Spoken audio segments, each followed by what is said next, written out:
I am Jimbo Paris, and you are listening to The Jimbo Paris Show.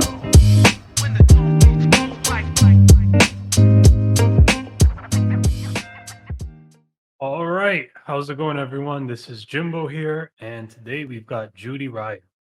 Let's see what she has to say. Nice to meet you and to be doing this with you. Yeah, it's been a privilege. Can you please give me kind of a brief summary of who you are, what you're about, and what your message is? Yes, thank you. Well, first of all, I'm a CEO of my own company. We're in our 20th year. It's called LifeWorks Systems. And what I'm really about is creating a world where all people love their lives. And I know that sounds very idealistic. I see you rolling your eyes a little, but there really are a lot of things that people can do to create certain kinds of conditions and conversations where people become psychologically safe, they become emotionally intelligent, they're able to really get along with each other, and they're able to feel like they have ownership of their personal power and that they know how to guide it in a way that isn't frightening to them or anyone else. I find that a really interesting thing. And what kind of gave you this high level perspective? Because it seems like you have a lot of technical, well, again, forgive me, but maybe psychology-ish knowledge. I'm not too well versed in this field, but you also seem like just a very wise person as well. How did you cultivate that in yourself? Well, first of all, thank you for that. I happened to pawn a psychology model back in the mid 80s, and it was the psychology of Alfred Adler. And he was the person that coined the phrase inferiority complex. And what he basically was saying is that all struggles in the world come from a state of unworthiness and feelings of inferiority. And what we don't realize is that most of the ways that we raise children in homes and in schools actually creates more feelings of inferiority complex than most people realize. We have all these adult things we do to children and to one another as adults that we don't realize actually are coming from our own fearful beliefs. So once I understood that whenever we're behaving in a way that causes inferiority complex, we're actually creating the conditions in which people are going to struggle. And some of that struggle is inside of them, like stress or anxiety or depression. But some of that struggle is between people, like all the isms, all the I'm right, you're wrong, I want to win and I don't care if you lose. All of that is coming from inferiority complex. And once I understood that, I began to, this was a long time ago, decades ago, I began to use this methodology with my family. So by the time my kids were 5, they all knew how to run a family meeting because we consciously wanted to cultivate in them how to feel empowered, how to feel lovable, which is very different than being loved. Lovable is when someone listens to you and they don't try to fix you or convert you or change you or make you wrong, but you feel received and witnessed by them. We all want to feel connected, and we all want to feel that we have contributions to make. And so when we consciously decided to do that, we learned all these tools and concepts in which to use with our own family that would minimize wherever people are feeling inferiority.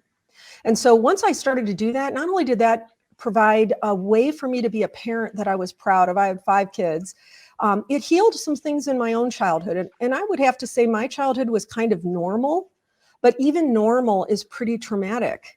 And then you add on top of it other kind of abuse, it's really difficult.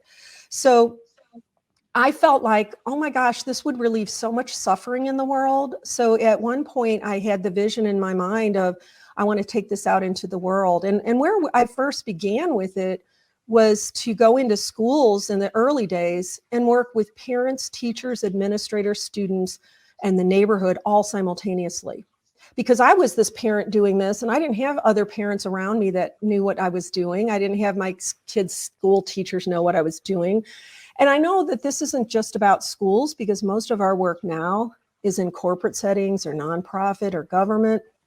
But it's really about how do you create a whole community of people that understand a new way of operating so that everyone's on the same page. Everyone knows how to like put things down like punishment, put things down like rewarding and bribing and, even saying, I'm disappointed in you. All of those types of things that we don't realize are really harming people.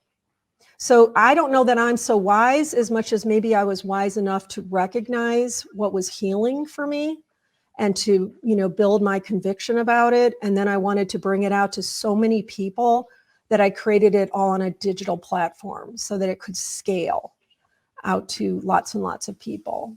Speaking of what you do for other people, you seem like a person that also tends to do a lot of different sacrifices as well. I think there Huh. was, a certain man that you turned down in order to focus more on your goals in life. I Or don't know if I would hold it as sacrifice. I think when we're aligned with our design as a human being, when we're aligned with what we feel the most excited about, it doesn't feel like we're living a life of sacrifice. Now, it's not to say my life is always easy because what I bring to the world is disruptive. Honestly, when we do live according to our purpose and our values and we're aligned with our visions, we really don't work a day in our lives. So that's why for 30 years, really, I have still have passion about what I'm doing. I even had one of my kids when they were still living at home. She said, I wish I had your work ethic. And I said, you do. You stay up all night and you watch video games. She's like, Mom, that's just fun. And I said, it's fun when you're living the life that you want to live. is this the life that you actually want to live, though? Or are you Yes. doing this for a much deeper reason? Is this more of a calling, not really an I think enjoyment? it's a calling and an enjoyment. Because what I Okay. see is I see that the world is in a lot of pain. And I've also seen whole communities that I've been able to impact, and it takes time. And over time, they're happy in their work, they're happy with each other. They have some things that we've all kind of heard about. Like anybody that's in business, they're studying, they're hearing about psychological safety and trauma-informed ways of operating, but most people don't know how to actually implement something so that it is safe and it is emotionally intelligent. And what would you define as systemic change? Well, our system is based on holding people in a perspective of you are great. And if you're not looking and acting great, it's because you want to be great and you haven't been given the right conditions and conversations in order to become into that greatness that you are. That's interesting. So this is kind of how my brain is picking up what you're saying. Instead of actually praising people, we need to teach people how to praise themselves. I would say maybe. I mean, really, what I just described for you are the 4 extrinsic motivators. So if I'm praising you, I'm trying to puppet string you, right? Yeah. So what are the internal motivations? It might be internal praise, but what it's really, and that could fall into one of those categories because what's more important is instead of using those extrinsic motivators, what if we help people to see and make sure that they're choosing what's meaningful to them and that what they're doing, that they can connect to what's meaningful about it. Most of us become competent in reading and writing. Some people do, some people don't, but not all of us are even taught how to be good communicators. Encouragement is very different from praise. I can encourage you even if you fail at something. I can say, I really saw you put good effort into this, and I can see you put your heart and soul into this. But I can't say I'm proud of you if you failed, but I can say I noticed that you really gave it your all, or that this really matters to you, and that you had a lot of courage, or thank you for doing this.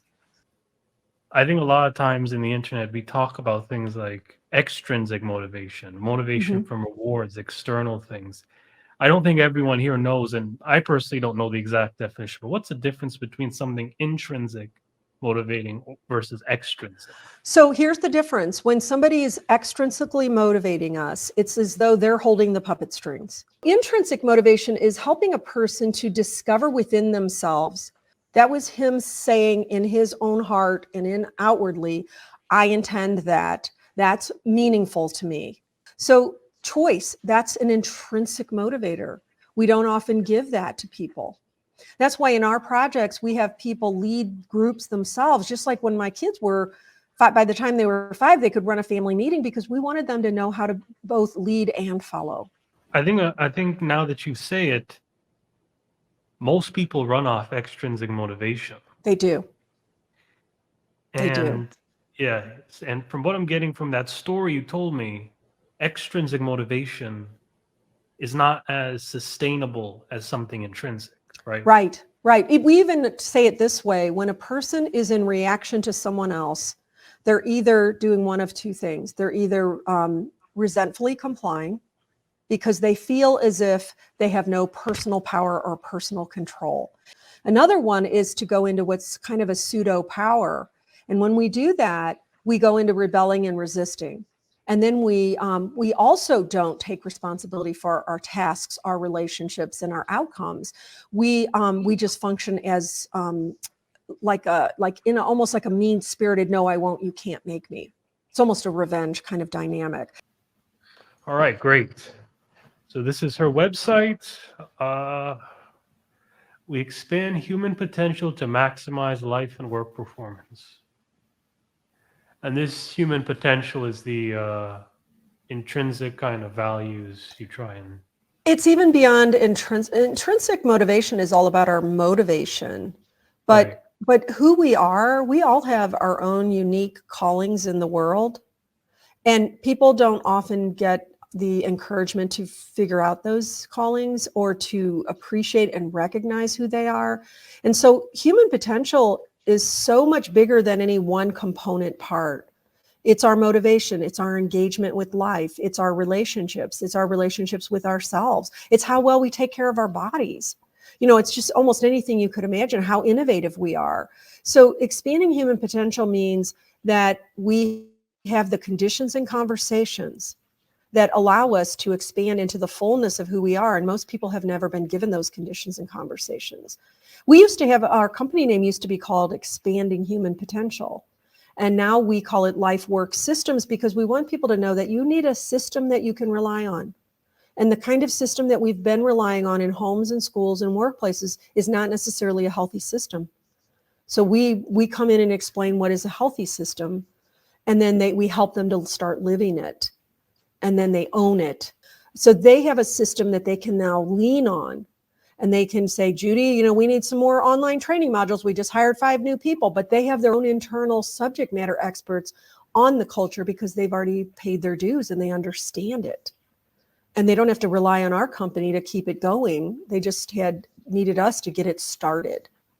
So after someone clicks this button, what is the next step on this website? What's the next place people should go? Because I kind of want to create a roadmap to how people should navigate your website. So do I click that first, and then do I go to what else do I go to? Well, here's the thing we're working on right now, Jimbo. We have, if you go under About Us and go to articles.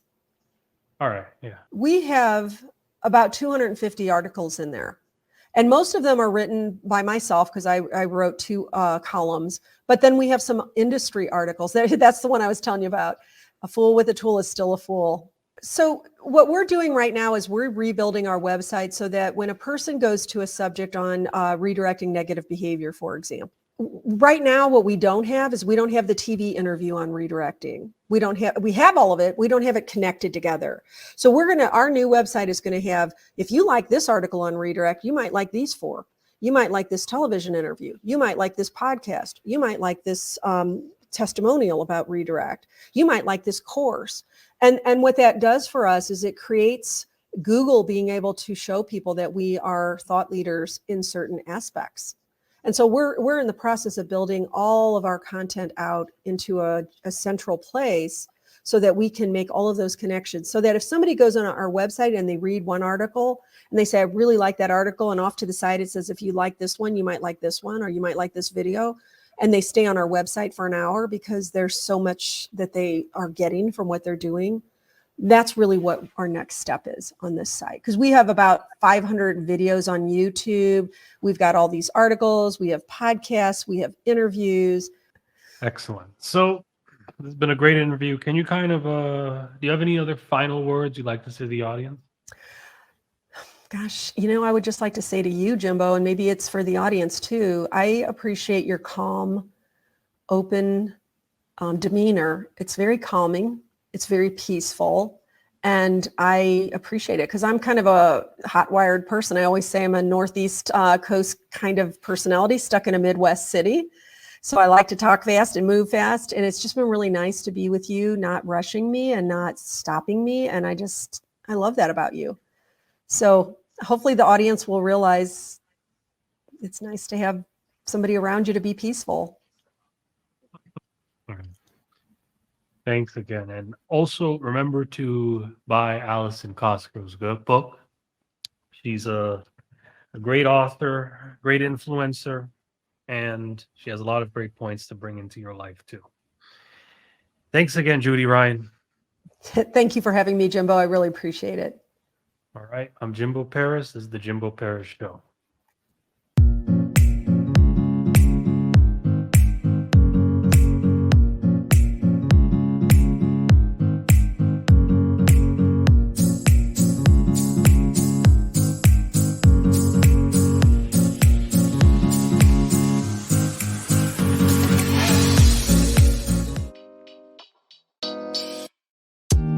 Thank you for listening to the Jimbo Paris Show.